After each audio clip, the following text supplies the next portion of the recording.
Hello students, welcome to Gurukul মাধ্যমিক। আজকে আমরা খুব মজার একটা জিনিস নিয়ে দেখবো, বংশগতি চ্যাপ্টার থেকে দেখবো। দেখো কি বলছে, মানুষের ক্ষেত্রে কন্যা সন্তান সৃষ্টিতে কি প্রকার জননকোষের মিলন ঘটে।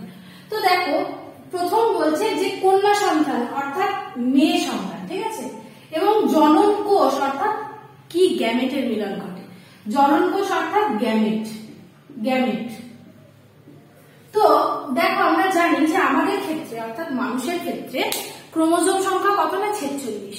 এবার তোমরা বলবে যে দিদি সবার ক্ষেত্রে কি 46? কখনোই নয়, প্রত্যেকটা প্রজাতির ক্ষেত্রে ক্রোমোজোম সংখ্যা কিন্তু নির্দিষ্ট, ঠিক আছে। এবার এটার একটা ধরন আছে যেটাকে ক্যারিওটাইপ বা ইডিওগ্রাম এই দ্বারা নির্ধারণ করা যায়, তো সেটা তোমাদের দেখতে হবে না। তো আমাদের ক্ষেত্রে কটা বললাম না, আমাদের ক্রোমোজোম সংখ্যা হচ্ছে 46 ক্রোমোজোম সংখ্যা, ঠিক আছে। মানুষের ক্ষেত্রে হচ্ছে ক্রোমোজোম সংখ্যা 46।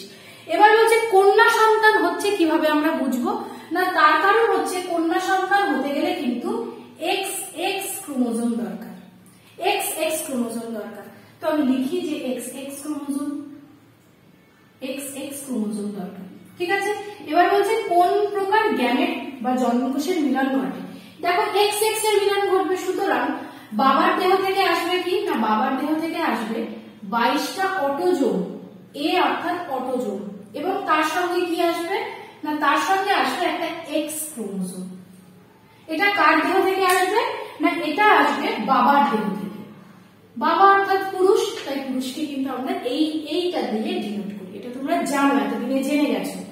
তো এর সঙ্গে মায়ের দেহ থেকে কি আসছে না, মায়ের দেহ থেকে আসছে ঠিক একই রকম 22টা অটোজোম এবং তার সঙ্গে একটা এক্স ক্রোমোজোম। কারণ দেখো মা মানে সেটি মেয়ে, তো মেয়ের থেকে তো সবসময় এক্স আসবে, এটা তো খুবই সাধারণ ব্যাপার। তো বাবার দেহ থেকেও এক্স এসছে, মায়ের দেহ থেকেও এক্স এসছে, তো এটা কি এসছে না, এটা কিন্তু এসছে গ্যামেট, এটা কিন্তু এসেছে গ্যামেট। তার কারণে এখানে বলেছে কি জনন কোষের মিলন ঘটবে, গ্যামেট কোষ। এবার দেখো এবার কি হচ্ছে না, এবার এটা খুব সুন্দরভাবে যুক্ত হয়ে যাচ্ছে এবং যুক্ত হয়ে কি তৈরি করছে না, 22 আর 22 কত হয় 44, 44 অটোজোম এ, এবং তার সঙ্গে কি যুক্ত হচ্ছে দেখো না, তার সঙ্গে যুক্ত হচ্ছে XX অর্থাৎ দুটো এক্স ক্রোমোজোম। তাহলে 44টা আর একটা দুটো অর্থাৎ মোট 46টা।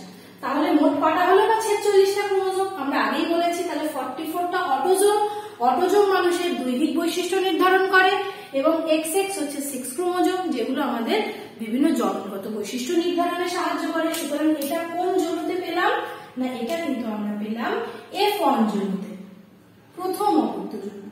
এখানে তো বলেছে যে প্রথম মেয়ে সন্তান কন্যা সন্তান সৃষ্টিতে, তো বুঝতে পারলে যে 44টা অটোজোম প্লাস XX, এটা কিন্তু একটা কন্যা সন্তানের যে অবস্থা সেই কন্যা সন্তানটাকে ডিনোট করে এটা দিয়ে, যেটা বাবার থেকে এটা আসছে, মায়ের থেকে এটা আসছে এবং এটা সন্তান তৈরি হচ্ছে।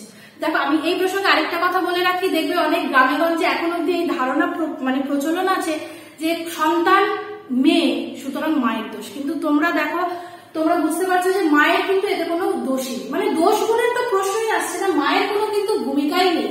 কারণ মায়ের ক্ষেত্রে সবসময় এক্স ক্রোমোজোমই আসবে, বাবার ক্ষেত্রে আসে এক্স অর ওয়াই। যদি বাবার ক্ষেত্রে ওয়াই আসতো তখন সন্তানটা ছেলে হতো, যদি বাবার ক্ষেত্রে এক্স আসে তখন সন্তানটা হবে মেয়ে। অর্থাৎ আমি এখানে লিখে দিই যে এটা হলো কিন্তু কন্যা সন্তান। আশা করি তোমাদের ভালো লেগেছে। যদি কোথাও বুঝতে অসুবিধা থাকে অবশ্যই কমেন্ট করে জানাবে। দেখা হচ্ছে পরের ক্লাসে।